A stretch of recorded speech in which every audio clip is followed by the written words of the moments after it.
Hello, I'm Nancy Miller, Program Coordinator and Assistant Professor of Graphic Design at Texas A&M University, Corpus Christi. This presentation, Readying Designers for the World of Work, focuses on evaluating current labor market demand for graphic designers and aligning curriculum to meet that demand.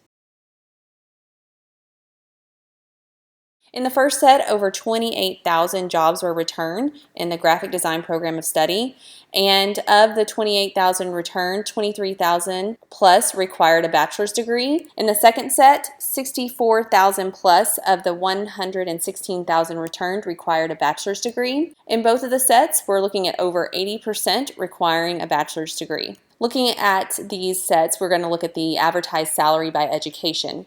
The bachelor's degree in the first set for the program of study yielded an annual salary of about $60,000, which was the same in the second set, where graphic design is a critical job skill. We want to identify what types of skills employers are demanding so that we can have a better understanding of what is expected of our new graduates. In this particular data set, this is the first data set, which was the Occupational Graphic Designer Program of Study. We are looking at the skills as advertised. When we look at the data set where graphic design is a critical job skill, but not necessarily a program of study, we notice that graphic design is again at the top, and then you have a higher occurrence of skills such as marketing, social media, budgeting, and other competencies that you didn't see in the first data set. When we look at graphic design advertised as a critical job skill, these are the top occupational categories that those jobs fall into. Identifying which skills employers are calling for, we must align our curriculum to teach mastery of these skills and to connect with competitive jobs. In this chart, I have taken the requested skills and organized them underneath the industry standard software applications. For example, photo editing falls under Photoshop, whereas typesetting falls under InDesign. Some of the requested skills, such as infographics, may fall under InDesign or Illustrator. So this organization of the skills by industry standard software application allows us to evaluate which applications are in the most demand. Looking at the call for industry standard software applications in a more visual format, we can see that the most advertised applications are Photoshop, InDesign, Illustrator, and Acrobat. At 80%, 70%, 60%, and 55%, followed by social media applications and our website design applications, our motion graphic applications, and our programming languages HTML, CSS, and JavaScript. In teaching graphic design, we know that software is not necessarily a skill. It's a tool which helps a designer accomplish a task or execute a creative vision. And so in graphic design, we can evaluate some of the advertised skills by associating them with competencies that are taught. Let's look at those competencies in a different format. At the top of the request is visual communication, layout, and composition, followed by social media marketing with email campaigns. Pretty close behind that is interface and interactive media design. Then we have creative direction, strategy, organization, and management. And at the bottom of the requested competencies grouping, web development and coding, and fine art. It is essential that graphic design faculty and administrators look at labor market data to determine the demand that their graduates will face. They must structure their student learning outcomes to meet this demand and respond to deficiencies in curriculum regularly by evaluating labor market data. We must also form advisory panels comprised of experts and professionals to help guide our curriculum and assessment of design scholarship offered in our programs. Beyond utilization of labor market data, we must focus on preparation through cooperative learning experiences for our students. We can start simply by inviting professionals into the classroom as guest lecturers and asking them to speak on topics relevant to professional practice. We can also ask professionals to serve as guest panelists to evaluate student outcomes and deliverables for projects and assignments. We can also take the students out of the classroom to tour professional job sites, such as in-house marketing, advertising agencies, or graphic design studios.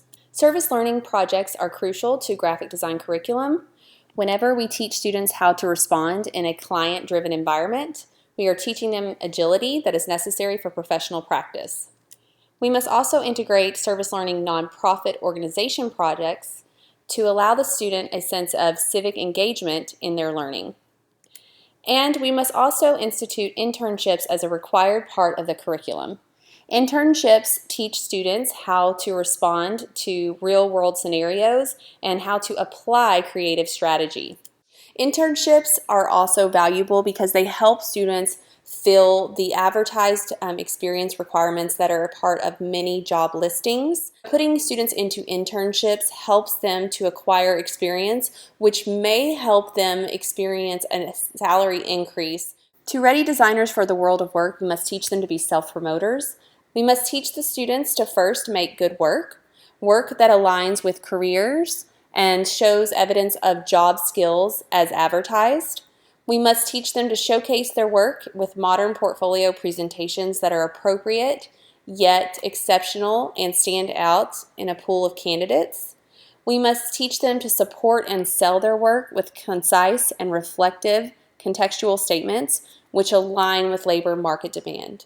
The way the student describes their work in their portfolio must show that they have an understanding of processes in design and outcomes, but also must speak to the process in a way that is parallel to the employer and what they are seeking in their desired candidate. Also, we must teach the student to craft their resume to highlight their skills and competencies with consideration of current job descriptions.